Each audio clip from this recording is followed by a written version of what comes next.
Mic check 1 2 1 2. So I got a comment on my video that I put out yesterday about resellers losing money, and it was from a gentleman named Mudvillain 2875 or 2785. I can't remember the full handle that he has, but he basically said how he's making, or he made $100,000 last year on eBay um, reselling items.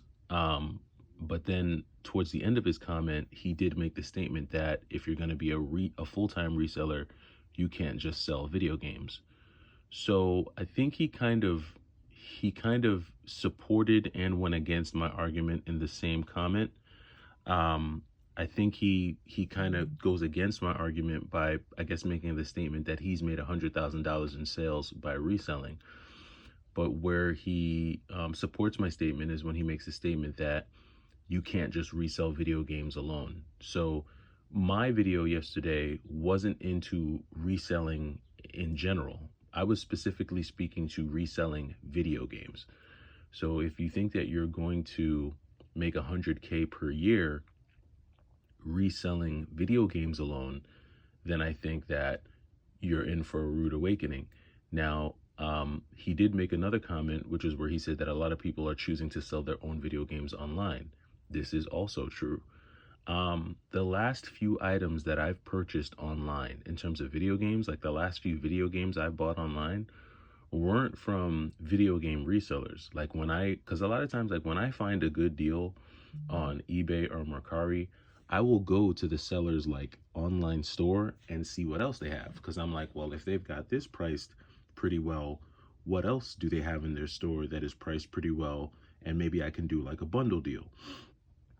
But the last few times that I've actually gone and purchased something from someone online, by the time when I get to their store and see what else they have in their showcase, they're selling like pantyhose and like shower curtains and like batteries. They're selling like all kinds of like random stuff. And I guess it just so happened that they happen to run into a video game, and then they just add the video game to their store. So, and whenever I see something like that, that tells me for sure that this person is a full-time reseller.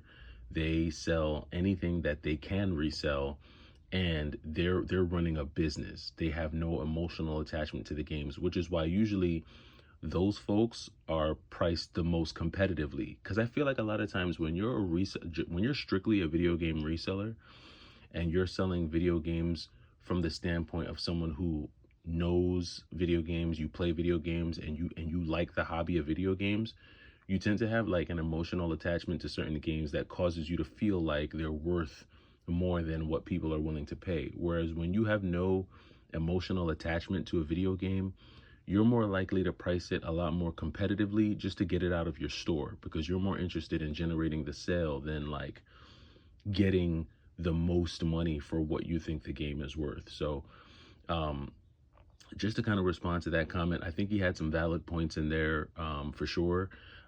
If he made $100,000 last year selling on eBay, then he is hustling. I mean, hustling, because unless you're selling very expensive products, um, that means you're doing a lot of transactions. That means a lot of trips to the post office. That means a lot of packing and taping and boxing. You're hustling if you're making 100K a year on eBay. So shouts out to you, props to you. If you're able to make that much money, keep it going. But just remember what I said last night in my video. There's a difference between possibility and probability. Is it possible to make $100,000 on eBay a year? Sure. Is it probable that a lot of people will do that? Highly unlikely. So all of these are the things that you got to consider whenever you're going to get ready to get into any endeavor, not just selling video games, but anything you're going to do with your time. It is a Wednesday morning. We are at the midway point in the week. Happy hump day. This week feels like it's flying by, and I'm here for it. I want these weeks to go by as fast as possible.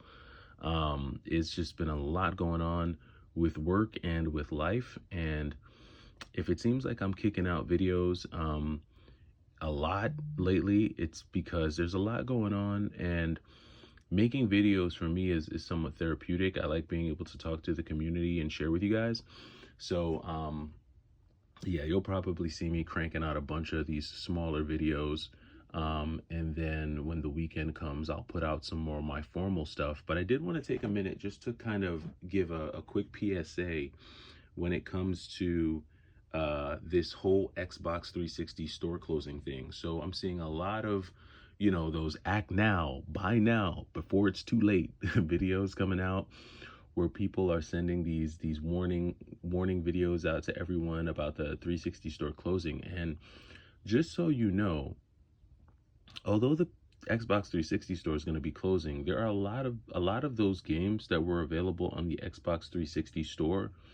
They're still going to be available on like the Xbox One store and on like different stores, that Microsoft has available online. So it's not like Microsoft's entire ecosystem is shutting down. It's just the Xbox 360 store. So that would be like when the Wii store shut down.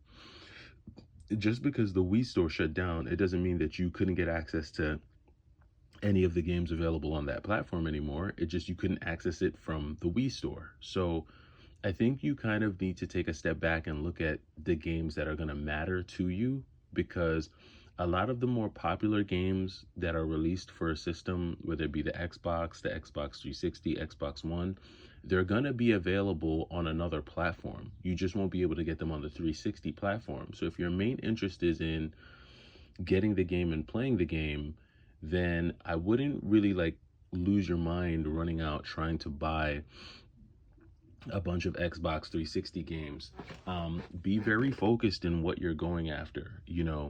I have a few games here that, when you think about like Akai Katana, I hadn't seen Akai Katana released for another system until it was re-released for the Switch, of course.